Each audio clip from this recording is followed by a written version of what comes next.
নেমে পড়ো আজ রাজপথে আর চিৎকার করে ওঠো, একতা হয়ে সবাই মিলে চলো।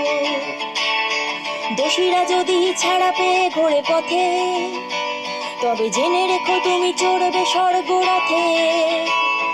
মেয়েরা তো কোনো পণ্য নয়, মায়ের যাতে হয়, বলি হচ্ছে তারাও রাস্তাঘাটে।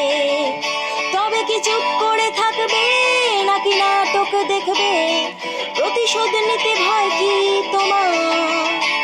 আজ একজন মা কাঁদে, কাল আরো কতগুলো কাঁদবে, শুধু দেখে যাও তুমি চুপ করে বারবার। হ্যাঁ, চুপ করে থাকবে, শুধু নাটক দেখবে, প্রতিশোধ নিতে ভয় কি তোমার? আজ একজন মা কাঁদে, কাল আরো কতগুলো কাঁদবে, শুধু দেখে যাও তুমি চুপ করে বারবার।